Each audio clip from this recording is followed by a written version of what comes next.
All right. Good morning, everyone. Hopefully everybody's enjoying their day off from the markets.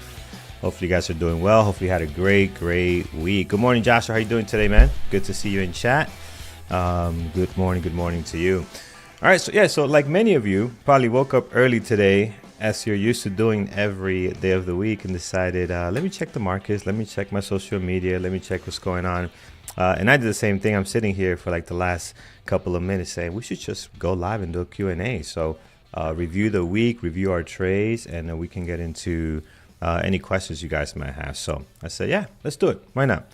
All right, so good morning, Ryan. Good to see you in chat, man. Good morning to you. Tyson, good morning. Sturgis Turner, welcome. Good to see you guys. Good morning. And yeah, man, we had such a great week. This week has been awesome. I mean, it's been a lot of fun. Yesterday we had Netflix earnings. So if you guys saw that, great. Actually, slow trading, but both Peter and what's his name? Forgot his name just skips me my mind now. Peter and Jared both took a short. Peter got stopped out once. He got in again at 10:20. And they actually were patient enough and caught this move. I texted them after we were off the live stream. And I'm like, did you guys catch it? And they both said yes. So patience paid off there. Jared, yeah, thank you, Tyson. Paid off really nice. So yeah, guys, something a little bit different. We'll do some questions. We'll go for about an hour or so. I don't want to tie up your whole day, and we want to get to other stuff as well. But let's do an hour maybe of Q&A. What do you guys think about that? We can go in any direction you guys like as far as goes to trading.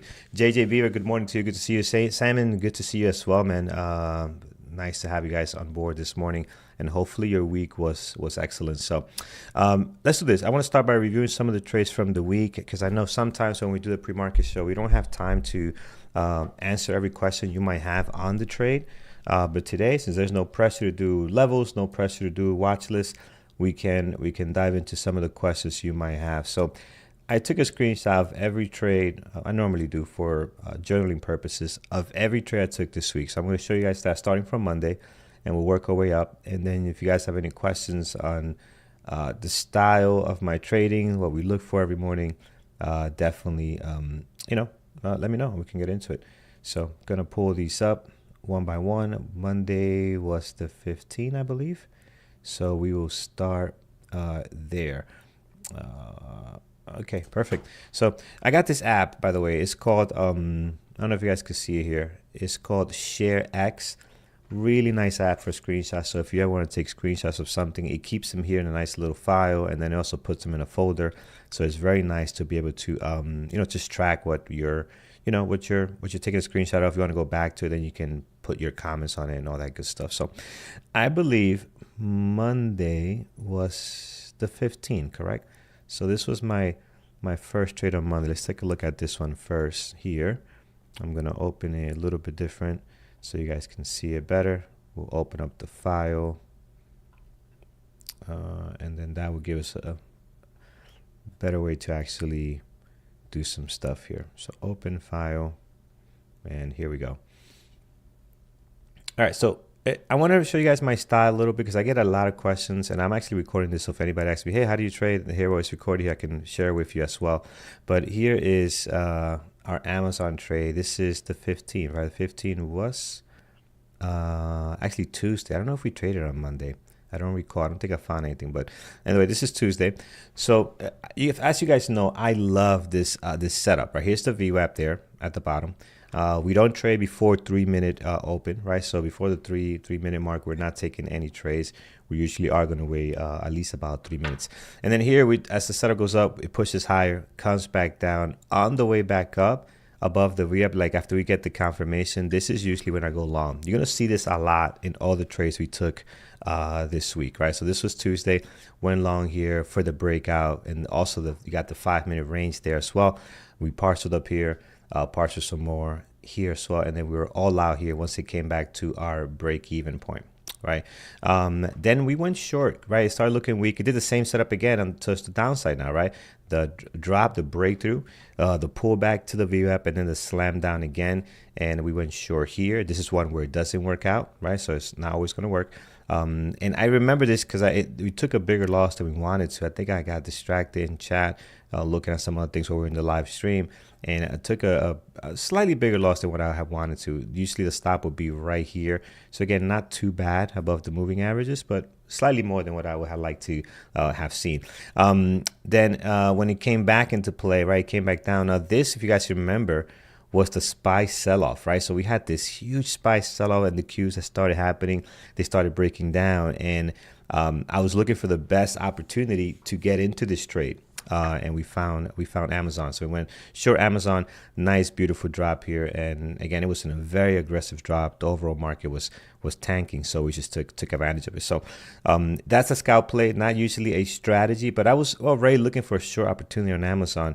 And the fact that I was watching everything perfectly, it worked out really nice. So yeah, so that was a pretty nice trade there on Amazon. So any questions, guys, let me know. If you have questions, throw them in chat. We'll address them, and we'll look at some other trades as well that we have here. This is that is Amazon on the 5-minute. Here is the breakdown, and here's another. Amazon was so good to us this week. Here's another Amazon. This was on Wednesday. So here's Amazon on Wednesday. Again, trading so clean. So we didn't look at it at the beginning. We caught it a little bit after, but you can see here, nice trade for a breakdown right around this area, but we didn't see that. So we waited for our drop below the VWAP. Again, here comes the move, right? The pullback, the slam down, and then here we go in short. Again, this setup here happens so much. And I'm always taking advantage of it because it's a great setup that works more often than not.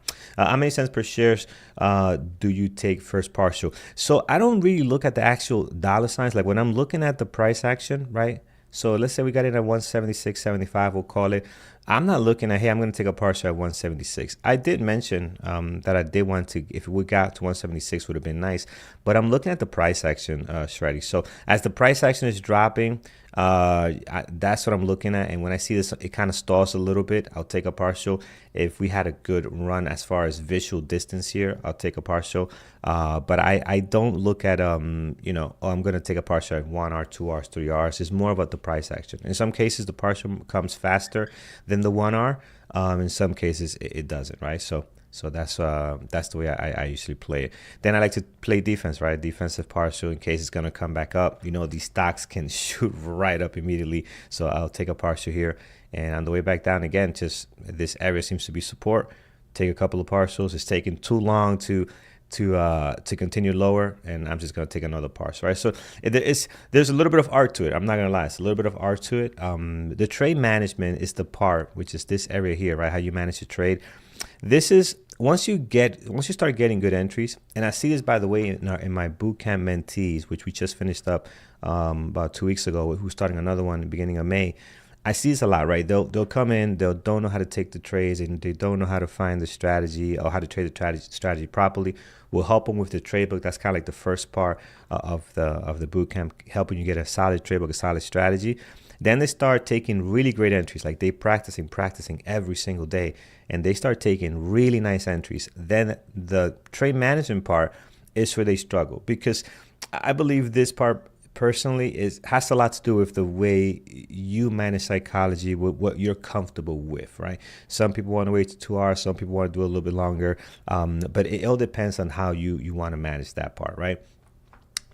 Jerry, good to see you, man. Nice. We were talking about your trade on Netflix yesterday, man. Awesome. Jordan, doing great today, man. I was sitting here having my coffee, and I'm like, why don't we just go live and do a Q&A? I mean, it's got to be other people just hanging around, nothing to do, that are used to waking up early on Friday for the market. So I figure let's get on and do some reviews of our trades here. Let's see what else we got here. Good morning, K2 Dow 45. Welcome. Yes, I even I didn't dress. No, this is a hoodie. I dressed down today, so no collar shirt. I'm comfortable this morning. Happy Friday, Jordan. Good to see you. Why I never show P&L? I used to show my P&L, but it doesn't help things. It doesn't help you become a better trader at all. So Andrew shows his P&L because obviously he wants to, and that's his choice. I used to do recaps every single day for YouTube, and our YouTube channel never actually grew. Like, we're doing too many videos. At one point, every moderator was doing 2-3 videos a day on recaps. I don't think YouTube algorithm likes that. We actually stopped growing. So, I stopped making recaps, and I don't find the reason to show my P&L. If you guys want to see it, I can show it to you, but it's not going to help you at all. If you're a new trader looking at my numbers, it's just going to... You're not going to be able to do my numbers based on my experience that I have. I have 7-8 years, right? So are you going to match all the experience? Are you going to match all the work I put in the back end to get that result? If you're not going to do that, then my numbers don't help you, right? You want to see that how if trading works. Well, this is showing you trading does work, right? But you got to put in the time. I got 8 years on this thing, guys, right? So new people, I think it does a disservice too for new people. When they come in and they see this P&L, they think they can get there tomorrow. and they cannot. What I think is more important for traders is percentage. How much percentage did you make with the money you have, right? So $150,000 account, is great. You could do great trading with that. So sometimes I match my percentage against Andrew. Andrew has a bigger account, and in some days I trade better than Andrew on percentages. Right, obviously, it could be the same percentage. He could have a low percentage and still blow me out the water with the returns, but percentage is more important, right? Percentage is more important. So I think track that. Don't measure yourself to what everybody else is doing. That's like I always say. That's like going to the gym and seeing someone, doing curls, with 50 pounds, and you want to come in there and do the same thing. No, you don't. You measure yourself against yourself. You don't know what that person has put in. You don't know if they come here, 3 times a day. You just see them one time when you're there. But they come in here 3 times a day. They're eating the right things. You're not living with them. You're not sitting with them and going through everything they go through. So you can, or have the experience and times you put in. So just measure yourself against yourself. That's the best thing you could do, man. You better than yesterday, better than last week, better than last month, better than last quarter. That's how it works. And I'll tell you this much, one of the things that helped me a lot to become consistent was going down to a very, very small risk. I remember there was a point, me and a couple of other fellas, which are still trading, but we were struggling at that time. We went down to $20 risk per trade because we were just not figuring out. Before that, we were risking $500, $250 a trade, and we were just boom and bust, like really big wins, $2,000 weeks, $3,000 weeks of trading, but then really big losses, right? So there was no steady consistency in keeping the money. So in this job, it's very easy to make money, but can you keep the money? That's the real tough part, right? So we had to go down to kind of just stop focusing on the dollars and focusing on the process. So the only way to do that is to take the dollar equation out of the picture. And we did. We went down to $20 risk, which was $20 for anybody, nothing, right? When you're trading, $40,000 account, this is nothing. But that's what helped us kind of gradually say, okay, if we did good this month, next month we're going to do 25, 30, 40, and we slowly grew it like that because we build the confidence in the process, the actual trading, right? So it helped out a ton. Carlos, as a new trader planning risk to reward, it's hard and it feels like taking one partial first 20 cents profit, then 50 cents at the second partial. Is this a reasonable way to go for a $200 ticker? So yeah, when you're starting out, the partialing trade management sucks because I remember when I was trading, just speaking about that, when I was trading 20 cents, $20 risk, when you move 20 cents, when you move 10 cents and you take a partial, like a 10% partial, you literally make like $5.89 plus they slap $1 commission on it, right? Because you submitted a ticker. So next you're making like $4 and something. At the end of your trade, right, on the screen, you see that, hey, I profited. It's on a good trade, profited $50, right? And but you partial like I do a bunch of times. Now you go back and look at the brokers. Oh, you only made $38, right? That hurts. But this is where new traders got to get away from this making money mentality, and they got to move into I need to learn how to trade consistency and profitable, right? And not worry about the actual money. Just be consistent over and over again. Then once you start increasing your size, then the partials don't even matter. Like you don't even care about the partials anymore. Like you don't even think about partially. You get to a point where it's like, okay, will you pay $1 to take to withdraw $20 from the markets? Yeah, I'll pay $1 every time to withdraw $20 from the market. Right, that's what you gotta look at it. So once you start partialing, once you start increasing your size, the partials don't matter. But at first, yes, they do matter. Then you do have to be aware of them. You can't go partialing like crazy, right? And being very aggressive like a scalper. That would change a little bit later. You do adjust a little bit, but it's important at first to keep the style you're trading. Keep the same style, like trade the same way you're going to trade when you have a bigger size, because now you start building these habits, right?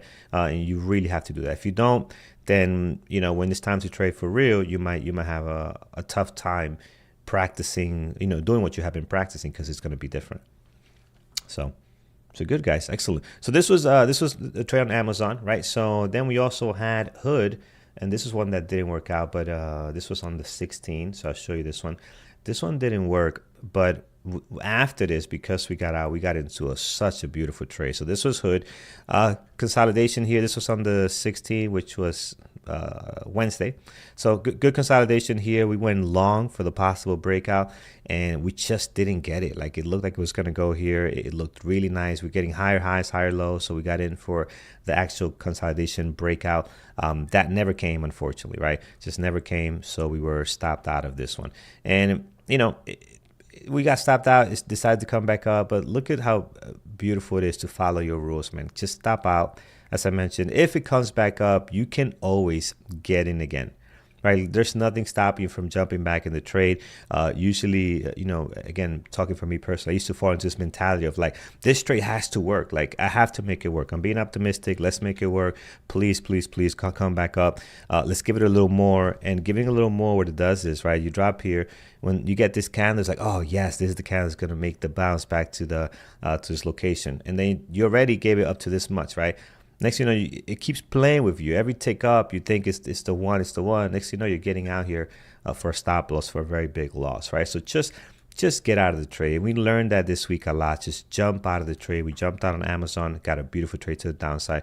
We jumped out on this one, and let me show you what trade we got, because we left this Hood situation. I'll show you the next one that we did here the same day. We got, was it Amazon again? I believe it was Amazon. Man, Amazon 3 times this week. I thought it was twice, but it was actually 3 times for Amazon this week. So that's pretty nice. Here it is, right? Because we left Hood, this on the 16th as well. We found this great opportunity on Amazon, right? Beautiful play too. Again, the drop, the pullback to VWAP. This is what we like to see, right? That lightning type or stairs, whatever you want to call it, or mountain range downwards. The drop, pull back to VWAP. On the way back down, this is our signal to usually go in for the breakdown, right? So beautiful trade there. So Hood was first. I know we reviewed this one already, but Hood was earlier. Hood was on 416 a little bit earlier, and this one came after we found this great opportunity. So yeah, just get out of the trade. It's so important. Compare apples to apples. Yes, Jordan, you have to do that. You can't go comparing yourself to someone that's been putting so much time in the game, right? Or in whatever they're doing. And it's funny. People are not willing to wait. Like, people are not patient. They're not willing to wait for something good. And put in the work. A lot of the big YouTubers you see, when you hear the stories, Mr. Beast, there's a couple of podcasts, people that are really good as well. Marquise Brown? Marquise Brown also does tech. These guys been doing it for years, in some cases not getting a paycheck, right? They were doing their YouTube little videos here and there for 10, 15 years until they finally, over time got the momentum and broke out. But nothing happens overnight. And it's the same thing with trading. It takes time.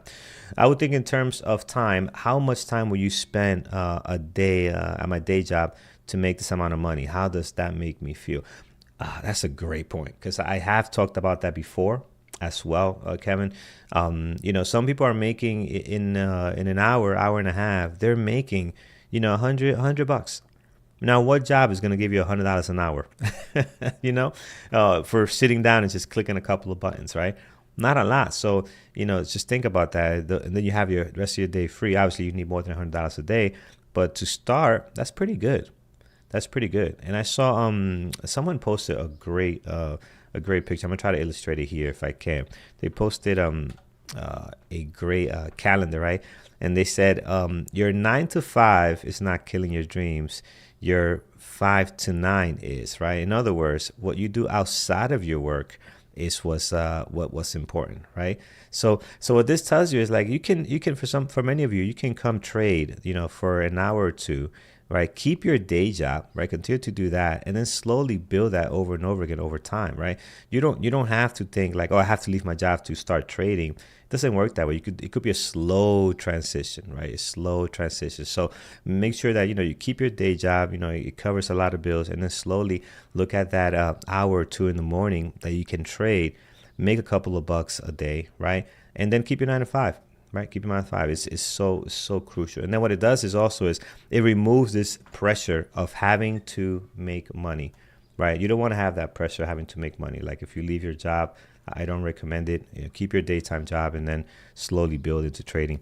Here's another one, POTR. You're gonna see the same move again. This might get tiring, right? Move up, but it's what we do. We do it every single time. Move up across the VWAP here, the breakthrough candle. We're gonna wait for the pullback. We got the pullback here. And then on the way up, which is this candle, that's our confirmation. We're going to go long here, right? So we're long there. That's our signal. Regardless of what happens here, don't worry about any of this here. We look for the setup first. That's what's important, right? With the information we have. Eventually, this didn't work out, right? We got stopped out of it, but it set up again, right? Came back up again above the VWAP, using this as support. We went long here, and then this time we were able to parse into strength. So it turned out to be a really nice trade. This was yesterday on POTR. I think we only had one trade yesterday, yeah. So just this one. Vlad, it's good to see you, man. Good morning. Good morning to you. Hussein, Carlos, can I use automated EA for 1 minute ORB since it's too fast to react as the price breaks below 1 minute? Hussein, I tell you, man, 1 minute ORB, I don't trade it. It is a brutal strategy. You have to have a lot of experience. I don't know how you can automate it. And even if you automate it, it happens so fast that the problem with the automation, right? Once you start putting in stops and all these things, the price can just whipsaw up and down, stop you out, and then go in your direction. That if you're looking at it and you're able to read the price action pretty fast, read the level 2, you can still survive that whipsaw and still take the trade in your direction, right? Automation, I don't know how well it's going to work, man. Because automation is going to require those orders to be in the system, most likely to be sent. And once you do that, you're going to hit those triggers pretty quickly. So 1 minute RB is probably one of the hardest strategies to trade. I don't do it. And I just stick to 5, 15 minute maybe. But the 1 minute is a tough one, man. So I'm probably not the best person to give you advice on that one, because I don't trade it. And I recommend new traders stay away from it at first. Stay away from it. Build another strategy first, and then you can come back to the 1 minute RB. And also, notice how Andrew trades the 1 minute RB. Is very different than just waiting for the 1 minute and breaking out. He has a very unique strategy he looks for. There's a specific setup, right? So you definitely want to make sure that you have a tight criteria. Not every 1 minute ORB is a good one. So, but again, just be careful with it. And some people are just not going to be good at it, no matter if you have a great criteria. They're just not going to be good at the 1 minute ORB. They're not that fast. Their brain doesn't compute everything as fast enough. Mine doesn't. I need a little more time. I need my 3 to 5 minutes. I need to see what's happening. I need the candlesticks to build a story. And I don't get that with the 1 minute ORB, right? So most likely stay away from it. All right. So yeah. So this was a trend PLTR. Then here the partials. Again, I'm not looking for. We did get, because my stop now would have been probably a little bit lower since we got a better entry, right? So here. So let's say this is our R1. We got. I'm not gonna do a good drawing on this. So we got about 2 R's on this. Okay. But again, I'm not holding to the R's. I take partials as I see the price stalling to strength. If you guys watch me live, you see how I take these partials, right? And I talk through them like, hey, I'm gonna take a defensive partial here in case we are pulling back. So it gives you a sense of how we're doing it. I know it looks like, oh man, you're picking the tops off, but it's not the case. What we're doing here is, as the price goes up, and I'm gonna try to explain this. As the price goes up and you get this stalling action, right? It goes like this instead of going boom, boom, boom, boom. When it does this, it stops. This is usually when it's gonna pull back. So when it does that, I take a partial, and then you see that pullback, so that it gives you the illusion that, oh wow, Carlos caught at the top. I'm not timing that, and in some cases that doesn't work because it will do that, right? I'll take a partial, and then it'll still keep going. So my partial will be in the middle of that candle, right? But that's how that's happening. Usually I do that because, as you can see here, most times this does pull back, pull back, pull back. Same thing here, pull back. So it does work, and in some cases you're gonna see that partial right in the middle of the candle. All right, good morning, guys. If you're just joining us, we're just kind of going through our trade review for the week. I think that's all. So man, very clean week. Amazon, did we do AM? No, we didn't do AMD. 2 Amazons, 1 hood, PLTR, and I think that's the week. Yeah, because Monday we didn't find anything on Monday, I don't think. Let me go back and check my trade book. Throw any questions in here, guys. We would love to get some questions from you guys, and we can give you some answers. Let me see if I did something on Monday. I believe I took a screenshot of everything here. Let's get this by order. Sort by date. And Monday,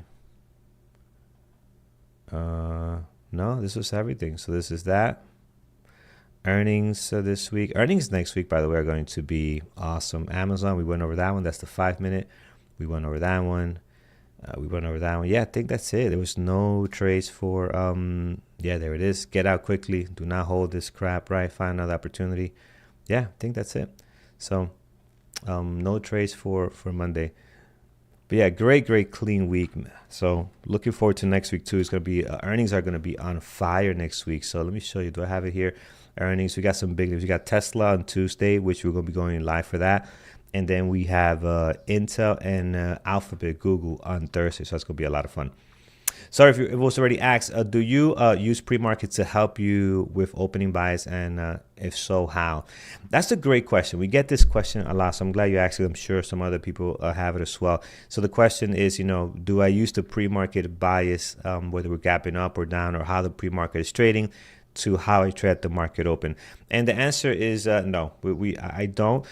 There's 2 things. I like to kind of put them in separate buckets, right? So a bias to me, for some reason, is somewhat negative. When you have a bias, is basically, hey, I feel like this is gonna, because it gapped up, it's gonna keep going up because the market is strong. And then once you have a bias, you're looking for that setup, right? When the market opens, you're looking for the stock to go long. And what happens is, when we're looking for something specifically, we might possibly miss the stuff that is very obviously that contradicts what where it's going to happen. Right. So in this case, if I'm looking at a possible long situation, but all the signals are short, I'm just focused on looking at the long signal, right? And I might see something that's not there. So I don't like to have biases. Whether the stock gapped up, 20%, 15%, I can trade it short or long. I know that it's an opportunity for this stock to actually be short for the day. We saw that. When was that? Let's look at the SPY daily. We saw it here. Was it? No, where was it? We gapped up this day. It was like last week, I believe. We gapped up, and the entire day was a sell. Everything sold off. We saw it here again, right? Gap up, and everything sold off. So I don't like to have these biases. A thesis is more like what I think people should have, right? Have a thesis where you say, hey, listen, this market is gapping, the stock is gapping up. There's a lot of volume. It has a positive catalyst. Usually when this happens, there's an opportunity for it to go long. But you don't care what it does into the market open, right? Because price action is king. Price action is going to tell you if it's going to be a long or short, and that's what you're going to focus on. So don't worry about, having a bias that, hey, this is going to happen. or this is higher likelihood to happen, right? So just got to be careful. I think for day trading itself, right, for the quick moves we're looking for, just play the price action is going to give you more details. Now, there are other traders that are great traders, even in our community, that do have this thesis of, hey, when this takes place in the pre-market, when this happens, this happens, the likelihood of it going higher there's a higher likelihood of it going higher. Then that's different. You can have that. But for the most part, I don't have that bias at the market open. Hey, good morning, Jao. Good to see you, my friend. What else we have here? Why did you take a 5-minute ORB on Amazon? Let's take a look. We have a couple of Amazon trades, so we need to see which one you are referring to. Here is one, I believe. This is one Amazon trade. So this one did turn out to be a 5-minute ORB trade, but we didn't trade it like that, right? Our entry at least was on the push up, the pullback, and then the break. All right. So this one is a 5-minute ORB. If you look at the 5-minute, you'll see that. Which other ones? This one here. Let's see what this one is. Did we take a 5-minute ORB on this one? No, we did not take a 5-minute ORB on this one, right? So this was more of a breakdown of VWAP breakdown, right? The push through VWAP, the pullback, the weakness, and we go long. So yeah. So we didn't take a 5-minute ORB on this one. And in some cases, I just don't see them, right? I'm looking at 6 tickers. In some cases, you just can't catch them all. And you learn that quickly. You're not going to be able to be in every party that takes place, right? The Apple has 7 million volume at 4 p.m. Did I miss something? No, not that I'm aware of. That was yesterday. Not that I'm aware of. How do you get DAS to show you the time at the bottom of your charts like that, where it gives you time based on the position of your cursor? Let's see. Here are the dates. It gives you the actual date. Is that what you're referring to? I have no idea how that. Maybe a crosshair. Try crosshair. Right click and let me see if I take it off. Yeah, do that. Right click, we just found out here. Right click and do crosshairs, and that gives you the date at the bottom, right? So if you look at this candle, you can see this was on 3/13, right? So if that's what you're looking for, there you go. Michael, nice to see you, man. Good to see you. I had muscle memory kick in this morning and didn't know what to do. Glad I saw you on my page. Yeah, man, glad to have you. We all did. The 136 people here, which is not many of us, we woke up today and say, oh, what do we do with ourselves, right? My kids are probably waking up. They were knocked out this morning. We had a late night yesterday watching movies and all that fun stuff. So they're still sleeping. They'll be probably getting pancakes in a few minutes here. But yeah, a lot of us just woke up and said, let's do something with ourselves. I figured there's got to be other people like me. Let's go live, see what happens. All right, good morning, everyone. Carlos, I have one question. Why sometimes before a reversal, the volume increases a lot during the last candle? They call that ending volume. Right, they call that ending volume. Also, another thing, I believe that's exhaustion volume as well. So that is where you have the biggest battle, right? You have the buyers and sellers going at each other. There's going to be usually a high increase in volume, and the other party takes over, right? So that's usually what happens. In most cases, it does happen at a technical level, not always, but you might see it like at the previous day close, might have a lot more volume in that area. So you do see it in certain specific places. Happens also on breakouts, like when you're battling a breakout. This case doesn't reverse, but when you're battling a breakout, it's a high increase in volume because that's where you're having the biggest fight between the buyers and sellers, right? The sellers trying to break it down, the buyers are trying to push up. So as those transactions are building up, you usually have a bigger candle in those areas. But yeah, exhaustion volume is what they call it when that happens. So that's the reason why. Thank you, Jordan. Appreciate it. Yeah, guys, hit those likes. Really appreciate it. Let's see what else we have. Those 6 tickers you have on all your screens with 1 minute and 5 minute charts. So the 6 tickers I have on my side screen here, you guys can see it, but it's on this side over here on my left, your right. They are 5 minutes only.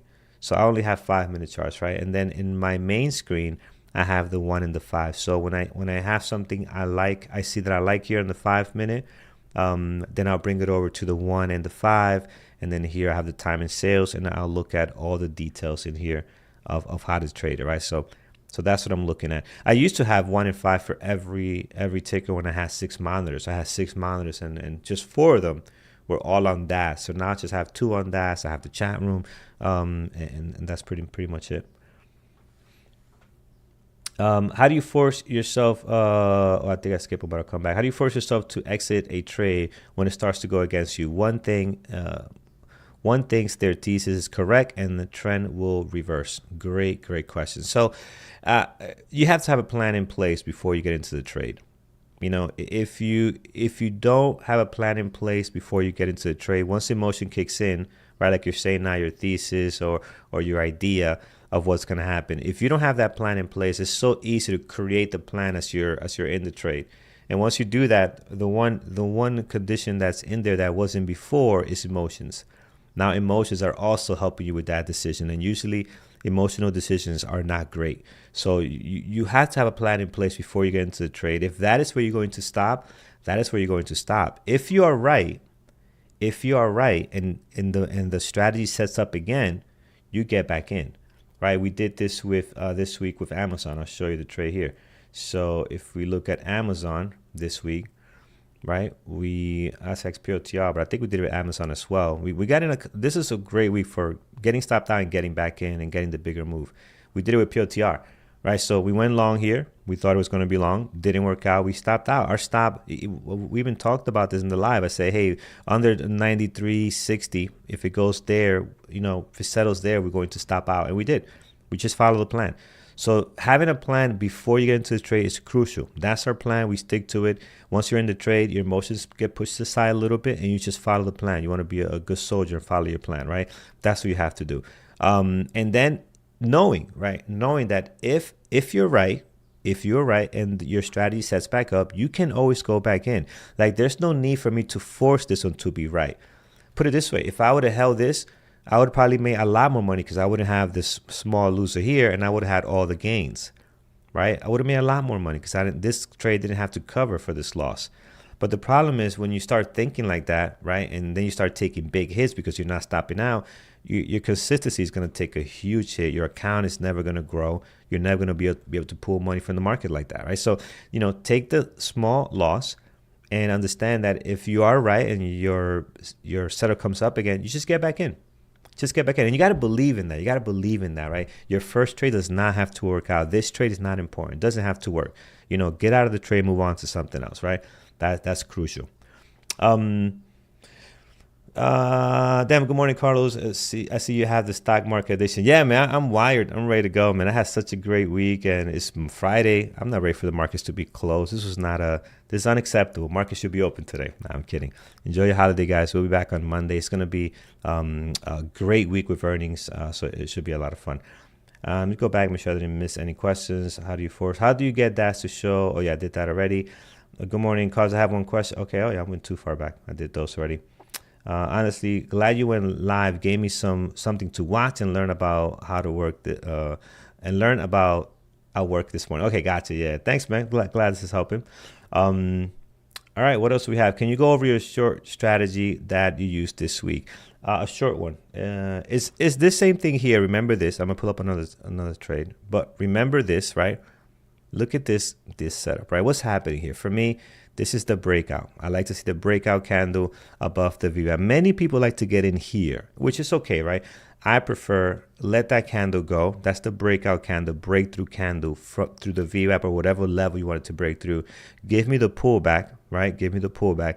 On the way back up in strength, I'm going long, right? That's what I like to see on these VWAP breakouts. This is a VWAP breakout, by the way, not a 5-minute ORB. This is what I like to see every single time. On the way back up, I'm getting in for the breakout, right? So that's the long one there. We did this on, who else did we did this on? Did it on another one today, short, this week short. Trying to see which one was it. Amazon, of course. So here's the short one. So remember that play, right? And then here's the Amazon one we spoke about earlier. Same thing, just to the downside. Same exact thing, right? Look at the breakout candles here. Right. I wasn't watching it here, by the way. I wasn't looking at this trade until here. I was looking at something else. So when I would have gotten, and I could say this with a lot of confidence because I've been trading for so long now that I could see a dead chart and say, you know what, I would have not entered that trade. Or yes, I would have entered this trade. I would have entered here because this is, as you know, it's a setup that we look for. The breakout candles, right? You're getting that all in here, right? We don't get a pullback until here. This is the pullback. So when we get this pullback, now I'm interested. right? Once you start dropping down, showing weakness, this is where we're going long, right? So again, this breakout, give me the pullback and back down. In this case, I missed, I wasn't watching it, but we got another pullback here, another breakdown. I joined the party in this area here, but I would have been in around this area for sure, if I was watching this at the time it was happening. So again, it's just this pattern, the breakout from the level, retest, and then when it's showing strength again, right? When it's showing strength again, get in for the breakdown and jump right down, right? Like a lightning bolt pattern. Yeah, a little bit different. Peter has one with some criterias, which is really good, but this is a little bit different than what he does. And again, I don't get in on the pullback, right? Don't get in on the pullback. Wait for it to show strength. Get more confirmation that yes, the buyers or the sellers, whatever direction you're going in, are actually in control, right? That's important. So hopefully that helps. Something that helped me a lot was hard stops. Yeah, if you're not able to do mental stops, you got to go hard stops, right? If you're finding yourself with the mental stops, you're constantly letting go a little bit more, you're not executing the stop properly, or there's like if you're using mental stops and when it's time to stop out, there's this big mental battle back and forth between you and the decision to hit the button.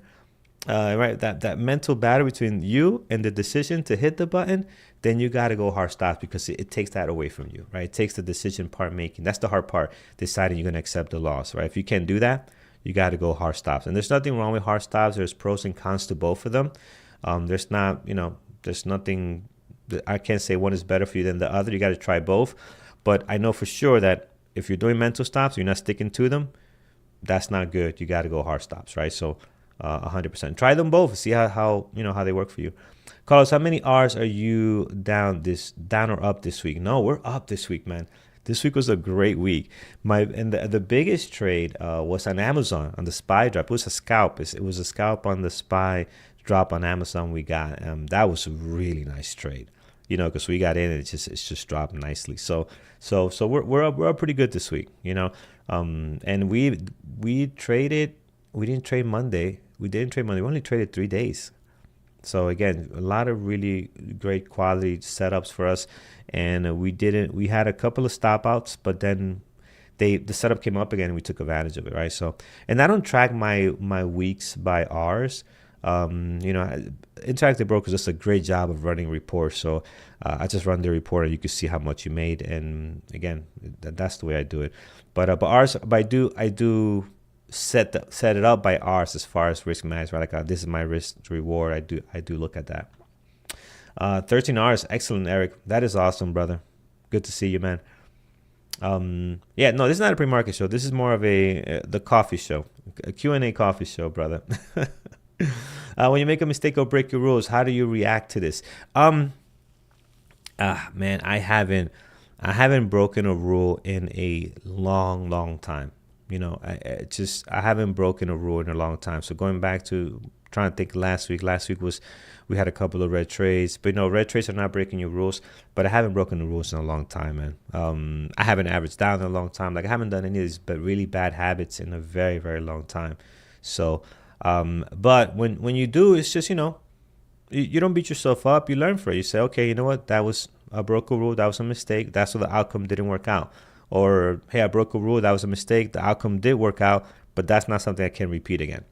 Like this would get me burned over the long run, right? So you gotta just be honest with yourself, man. Be really honest. Again, we work with so many traders. One of the things I see with traders that I work with, new traders, is that they'll say, no, this is not working. The trading is not working. I'm having a problem with this, that. I'm gonna switch my strategy.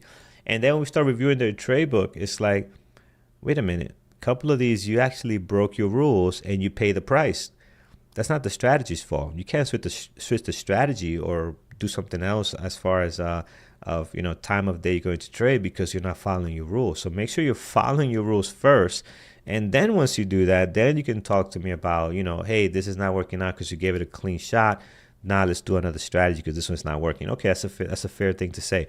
But when you're breaking your rules and you're expecting the outcome to be successful, no way. No, you can't do that. You got to stick to your rules first before you start or doing something else, right? But I see that a lot, man. I see it like, this strategy is not working. Like, dude, that's not a 5-minute RB. You're getting in, in minute 2, or you're getting in, when the setup hasn't shown yet, right? So you got to be very, very aware of that. One more thing as a follow up. I tend to stick to longer losers because I am conscious of trying to not overtrade. Oh man, I've been there, man. Again, I've been doing it for so long. All these things you guys are going through, man. I dealt with them. Yes, especially if you are a very optimistic person, this happens to you a lot, right? Oh, you don't want to overtrade, so now you're going to hold on to a bigger loser. You're putting a fix to something with a problem, with a fix with a problem on top, right? It's not gonna turn out good. I think what you have to do is you have to trust your stops, right? You got to have a plan in place. Stop out of the trade. Once you stop out, then get back into the trade. If you feel you don't want to stop out because you're over trading, maybe reduce your size so it allows you to trade a little bit more, right? Because stop outs are part of the game. Like, you are going to get stopped out, right? So staying longer in a loser to not overtrade is not a good idea. That's just why I also don't like some people, me personally, I don't like to have like a limit on trades. Like, oh, today I can only trade 3 times.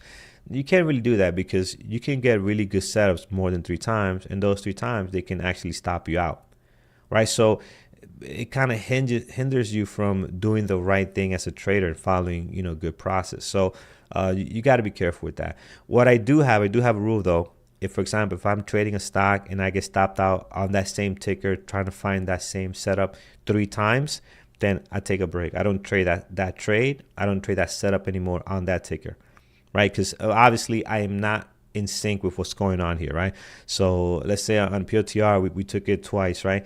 The second time it worked. If that one would have failed and the next one would have failed, okay, something's not right here. This can cause over trading, right? I'm going to stop and not trade this ticker, maybe take a little bit of a break, but we're going to pull away from it because what we're seeing is not what's happening. Overtrading is a fine line, So what's overtrading? Overtrading is only when you have red trades, or it's overtrading when you go over a certain amount, right? So it's described very differently from a lot of people. I think overtrading is when you are not trading your strategy. Not an actual number of trades. When you are not trading your strategy and you're trying to force something and it's not your strategy, that's overtrading. Right? Can you be profitable in the month of wait? Can you be profitable in the month waiting only for those configurations in which you feel absolutely comfortable with the price action? So doing very few trades. I had one of my best weeks. Well, this month just started, but this is my best week this month. And how many times we traded? 1, POTR, Hood 3, Amazon 4. That is all we had. Well, Amazon twice, so 5. 5 trades, and that includes a stop out on Hood. I mean, that is, and we didn't trade Monday, so Monday we didn't find anything. So, that is light trading. So I think you can switch your number of quantity for quality is more important. Before I was doing a lot of quantity. A lot of quantity, guys. I mean, you look at my journal. Can we pull it up? Let's get the journal. Let's get the journal out. Let's get the journal here to show you guys. See if I can find it. This was on, let's see. This was wild, how much I was trading. Journal, Carlos. This journal for like the first week when I started trading. I have a screenshot of it. Let me see if I could find it. Oh man, dang, I don't know where I put it. But this is old, like 2018. But there was like 5 tickers and 13 trades. What? And they were all like in the first hour. Like, what are you doing? That's a lot. And it was just very, very poor quality, a lot of trading, and just the quality sucked. So the minute I start kind of focusing more on quality, taking my time, I'm not going to jump in this, I'm not going to jump in that. I know something's going to come.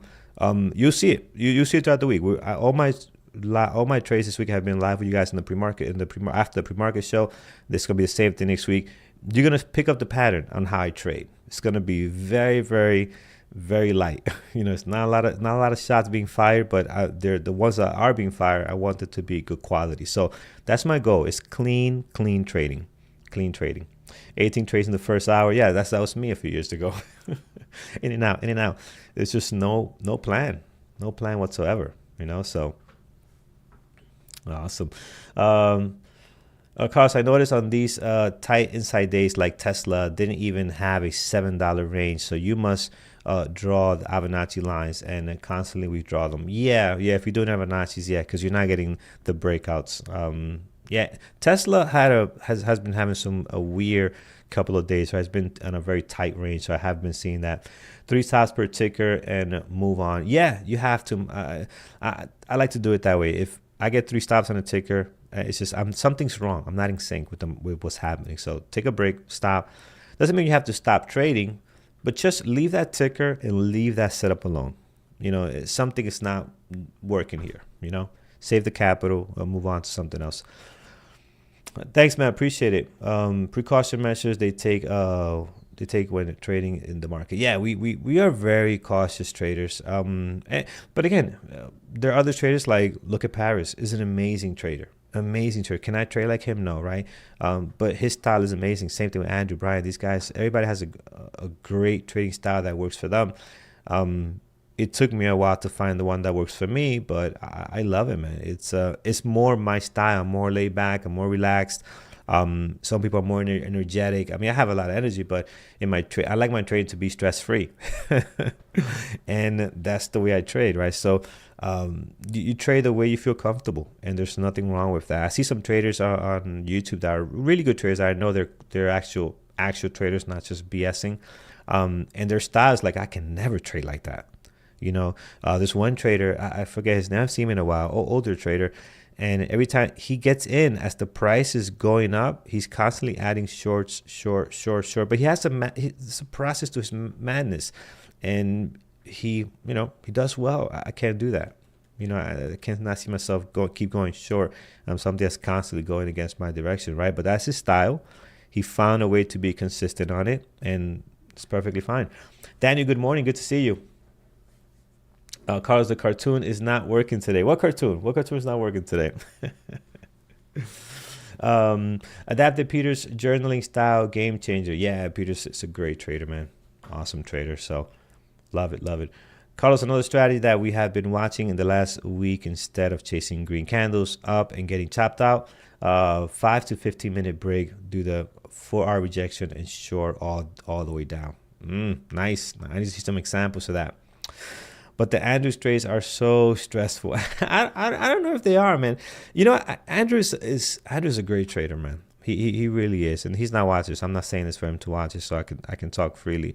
I'm not trying to hype up the boss, but he's a great trader, and I know that if he were to trade, he trades for the chat room every single day, early, 5:30. That's wild, waking up at 5 something in the morning in the West Coast to come up, perform, and have to trade, and then do it in front of people. I mean, the people doesn't matter to him. He's not, by this time, it doesn't matter to him, right? He's done it for so long. But that does add a little bit of pressure. And not to be green or be red, it adds a little bit of pressure to take trades, right? Because you want to show the community, hey, guys, we can trade, we could do it together. He wants to be active, right? He wants to provide, here's the thing he wants to do. He wants to provide value to the community. And sometimes, I feel the pressure too. The way you do that is by taking trades, but sometimes the action is not to take a trade. So there is that extra level of pressure there. When I was trading live every day back when I was probably 3 years ago, right, when I started seeing some consistency, I was trading live every day, doing recaps every day for YouTube. There was this pressure to take a trade, when in some cases the answer was don't take a trade. So I honestly think that if Andrew did not trade live, let's say he was a trader, okay, right now he did not have to trade live for the community. He did not want to bring value and be part of the community. He'll be a really great trader because he won't trade as much. I think he'll be taking this really quality ass setups, man, and he'll just be crushing it, and he'll trade on his time frame, right? When he wakes up 30 minutes later in the market, right? He's coming in early because he wants to provide value at the market open, but he'll wake up a little bit later, and usually Andrew does really well after 30 minutes. Like his first couple of trades, he might get stopped out, but after 30 minutes, man, he's like, I sometimes want to tell them, like, Andrew, just wake up late, man. Just wake up late and just come 30 minutes after. You're going to do very well, right? So it's good stuff. No, I'm not working, man. I'm hanging out. Work, this is not work to me at all. We're hanging. We got our coffee. We're doing some Q&A. I'm hanging with you guys. We'll stick around for about maybe 4 more minutes here. 9:45, we'll call it. And just hanging out with you guys and just, having a good time. A place to expect reversal of trends. What's the question here? Oh, yeah, you answered it. Perfect. All right, beautiful. Harris, yeah, thanks for joining us, man. I appreciate it. Carlos, quadrupling down on your position sounds like a local strategy to me. Consistently losing money. Yeah, I don't know how they make it work, but I seen them. I seen traders do this consistently, and I know they're solid traders because I know people that know them, and like, oh yeah, they're legit. And I'm like, wow, okay. But yeah, listen, averaging down for me is something I don't do. I have my biggest losses averaging down. It was 17K. Whew, it's painful just thinking about it. But averaging down. So it's, breaking those rules. And what happens is you don't, it's funny, you don't get to the point where you just get there and just jump off the cliff. What happens is you get as close as you can at the cliff, and then you're about to fall, and then it works out, right? You average down, it works out, you come back, and then you move higher, and you make even more money when you were just about to fall off the cliff. And then you get very comfortable with the cliff, and then one day you slip off, and boom, there it is, your biggest loss, because it never came back. So you get really comfortable. Oh, I worked before. Your mind knows, your brain knows, hey, this worked before, Carlos. Let's just do it again. It worked before. You saw what happened with Wayfair. We were down, $5,000. We kept averaging down. We made we didn't make as much as 5, but we made 4. So we recover our 5 and we made $4,000. The mind remembers these things, right? For your next trade. So when you're in that situation, hey, what worked for us before? This worked for us before. Let's do that. And next thing you know, this one day doesn't work, and boom, there it is. How do you stay in winners long enough? I don't stay in winners that long compared to other traders. Like if you look at Thor, he's the best at staying in winners for a long time. I don't stay as long as other traders do, right? So this is not a quick stay in here. I'm just playing the price action, really. I'm playing the price action. Goes lower, take a partial, defensive partial, goes lower again, more partials, taking a bit to break down, take a partial, and then all out because the party might be over. So just playing the price action. Opposed to like Thor he's a range trader, right? He'll be short here, and his target is, my stop is at 178.25. My target is 176, and he'll just leave it. He won't touch it. He won't take partials. That's his trade, right? That's more of a holding situation. A great trader. You got to watch some of his stuff on BigWithTraders.com. But that's the way he trades. So I'm a little bit different. I'm more of a breakout trader. So I'm not going to get moves like this, but I will get a lot of activity within these breakouts. How big is your account? You're trading with? It's above 100K. It's above 100K. That's a good answer. Don't need to say the details, but you don't got to start there. I started with 40 grand. Started $40,000. And I remember the first week, I always tell this story. The first week, I'm here with my 40 grand. I started with TD Ameritrade, and I'm ready to rock and roll. And the first week, I lose $700. I'm like, whoa, that's a lot that just went away like that, like in a couple of trades. I'm like, I don't know what I'm doing. Let's back up and hit the brakes. All right, but yeah, so don't worry too much about what size account you have, right? Don't worry about that. Worry about the percentage and trading good. Like if I was, when I had the $40,000, I was risking way too much at that time for $40,000, right? And that's why the losses came so quick, because the percentage didn't make sense. You can't have $40,000 and think you're gonna make $1,000 a day.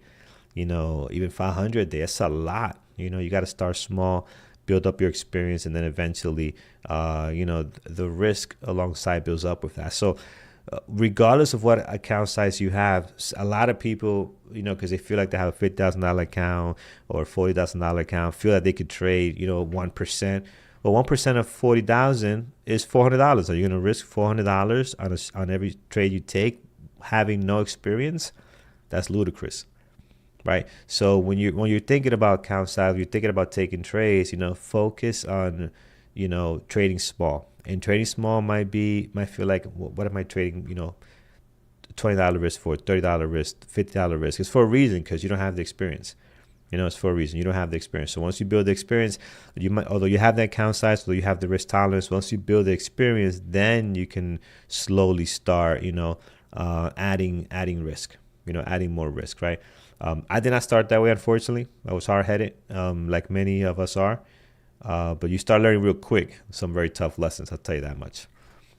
So, all right, awesome, guys. This is great. Thanks for hanging out with me and having my coffee this morning. I know a lot of you guys woke up and the market probably checked the news feed, the markets, see what's going on. There's nothing happening today. Markets are closed. We'll be back on Monday. Have a great weekend, guys. Monday's going to be, next week is going to be awesome. We got a couple of the Max 7s reporting. I think we have some American Airlines reporting, a bunch of stuff happening. So I'm looking forward to that, guys. Take care, guys. Thanks for joining. Hit that thumbs up, subscribe, first time here. And I will see you guys on a Monday. Have a great weekend.